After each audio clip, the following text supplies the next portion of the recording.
नमस्कार दोस्तों, मैं मनराज आप लोगों को स्वागत करता हूं अपने YouTube चैनल स्टडी विथ अमन पे। दोस्तों, आज हम लोग इस वीडियो में जानेंगे कि राष्ट्र संघ की प्रकृति, संरचना एवं कार्य के बारे में। लेकिन दोस्तों, उससे पहले मैं आपसे आग्रह करना चाहता हूं कि यदि अभी तक आपने इस चैनल को सब्सक्राइब नहीं किया है तो सब्सक्राइब जरूर करें। चलिए अब हम लोग बिना टाइम गंवाए स्टार्ट करते हैं। राष्ट्रपति विल्सन को राष्ट्र संघ का जनक कहा जाता है। उन्होंने अमेरिकी सीनेट में भाषण देते हुए विश्व लीग की स्थापना पर जोर दिया। उनका मानना था कि युद्ध के द्वारा शांति नहीं प्राप्त किया जा सकता है। दोस्तों, यह सच है कि जब तक युद्ध होगा तब तक शांति नहीं होगा।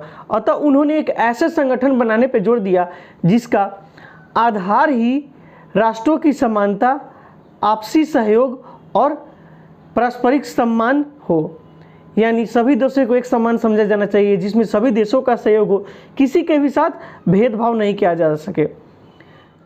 अतः 8 जनवरी 1918 को उन्होंने विश्व के सामने एक 14 सूत्री कार्यक्रम प्रस्तुत किया, जिसके आधार पर अंतर्राष्ट्रीय संगठन के निर्माण पर जोर दिया गया। पेरिस के शांति सम्मेलन में राष्ट्रपति विल्सन द्वारा 19 सदस्यों का एक आयोग बनाया गया ताकि राष्ट्र संघ के लिए एक संविधान को तैयार किया जा सके। दोस्तों, अब हम लोग राष्ट्र संघ की प्रकृति के बारे में जानेंगे।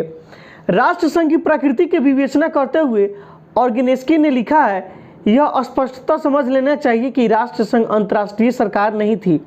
वह संप्रभुता संपन्न राज्यों का एक ऐसा ऐच्छिक संगठन था जिसके सदस्यों ने प्रतिज्ञा पत्र में वर्णित कुछ नैतिक और आर्थिक दायित्वों को स्वीकार कर लिया था, परंतु इससे अधिक कुछ नहीं। दोस्तों, इसका मतलब यह है कि ऑर्गेनेस्की यह कहना चाहते हैं कि जो अंतर्राष्ट्रीय संगठन राष्ट्र संघ था वह कोई अंतर्राष्ट्रीय सरकार नहीं था, बल्कि कुछ देशों ने मिलकर कुछ नियम बनाए और उस नियम को पालन करने लगे। इससे अधिक वह और कुछ नहीं था। दोस्तों, अब हम लोग राष्ट्र संघ के उद्देश्य के बारे में जानेंगे। राष्ट्र संघ के मुख्यतः 2 उद्देश्य हैं। पहला शांति एवं सुरक्षा और दूसरा सामाजिक कल्याण।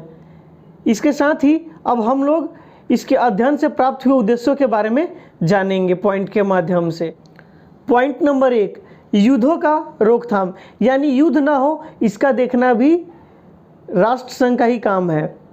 पॉइंट नंबर 2, राष्ट्रों के मध्य प्रतिष्ठापूर्ण और सम्मानजनक संबंध स्थापित करना। सभी राष्ट्रों के मध्य प्रतिष्ठापूर्ण यानी सभी को एक दूसरे का सम्मान करे, ऐसा नहीं कि कोई किसी को अनादर करे, क्योंकि अनादर करेगा तो कोई भी व्यक्ति एक दूसरे के साथ में नहीं रहना चाहेगा।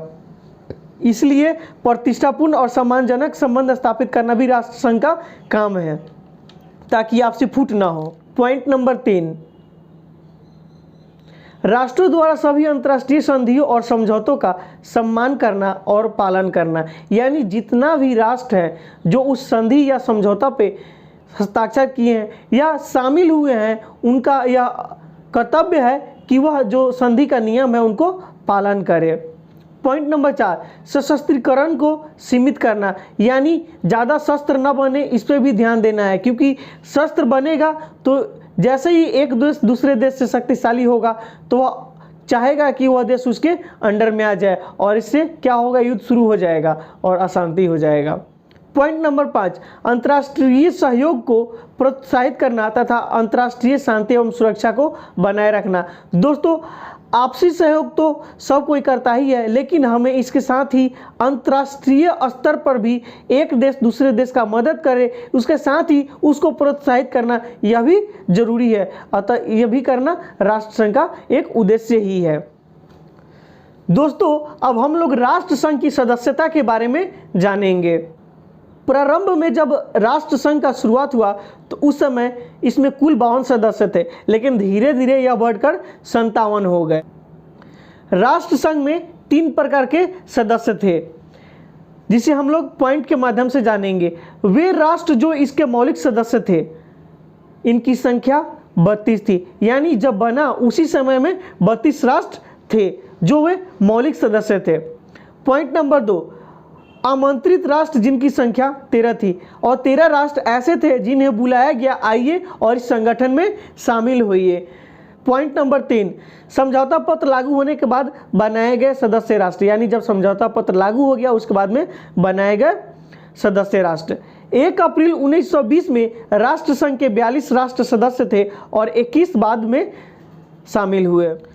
राष्ट्रसंघ के संविधान में यह नियम बनाया गया कि यदि कोई देश अंतर्राष्ट्रीय दायित्वों को स्वीकार करने, सैनिक और शस्त्रों को संबंधित राष्ट्रसंघ के नियमों को पालन करने के लिए सहमत होता है तो राष्ट्रसंघ के सभा के सदस्यों के 2/3 बहुमत से उसे संगठन में शामिल किया जा सकता है। लेकिन यदि 2/3 बहुमत होगा तभी, और जब वह राष्ट्र अंतर्राष्ट्रीय नियमों को पालन करने के लिए सहमति अपना देगा तभी उसको सदस्य बनाया जा सकता है, अन्यथा उसको सदस्य नहीं बनाया जा सकता है।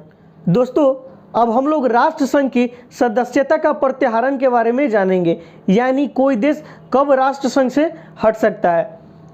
आइए अब हम लोग इसको पॉइंट के माध्यम से जानते हैं। पॉइंट नंबर 1, 2 वर्ष पूर्व सूचना देकर। दोस्तों, इसका मतलब यह है कि यदि कोई देश राष्ट्रसंघ से हटना चाहता है तो उसको 2 वर्ष पूर्व सूचना देना होगा कि वह 2 वर्ष बाद में राष्ट्रसंघ से हट जाएगा। पॉइंट नंबर 2, यदि कोई सदस्य राष्ट्रसंघ के संशोधन से असंतुष्ट है, उस स्थिति में वह राष्ट्रसंघ की सदस्यता का त्याग कर सकता है। यानी दोस्तों, जब किसी कानून का संशोधन होगा और वह नहीं चाहता होगा, वह उससे असंतुष्ट हो जाएगा, उस स्थिति में वह राष्ट्रसंघ का सदस्यता का त्याग कर सकता है। लेकिन उससे पहले उसको जो उसका कार्य है उस कार्य को करना होगा, उसके बाद में ही वो राष्ट्रसंघ से हट सकता है। पॉइंट नंबर 3, यदि कोई सदस्य वह अपना उत्तरदायित्व तो अच्छा से नहीं निभाता है, उस स्थिति में राष्ट्रसंघ के सभी सदस्य मिलकर 2/3 बहुमत से उस राष्ट्र को राष्ट्रसंघ से अलग कर सकता है। जैसे 1937 और 38 में राष्ट्रसंघ के कुल 58 सदस्य थे, जो बाद में बढ़कर 62 हो गए। लेकिन 1946 में जब देखा गया कि कुछ ऐसे राष्ट्र जो राष्ट्रसंघ के उत्तरदायित्व को नहीं निभा रहे हैं, तो उन्हें हटा दिया गया और बाद में सिर्फ 34 देश ही राष्ट्रसंघ के सदस्य बचे। दोस्तों, इस वीडियो को समाप्त करने से पहले मैं आपसे आग्रह करना चाहता हूं कि यदि अभी तक आपने इस चैनल को सब्सक्राइब नहीं किया तो सब्सक्राइब जरूर करें। इसके साथ ही कमेंट करके जरूर बताएं कि आपको यह वीडियो कैसा लगा। उसके साथ ही दोस्तों, अपने दोस्तों को भी शेयर करें ताकि उनको भी यह जानकारी प्राप्त हो। धन्यवाद।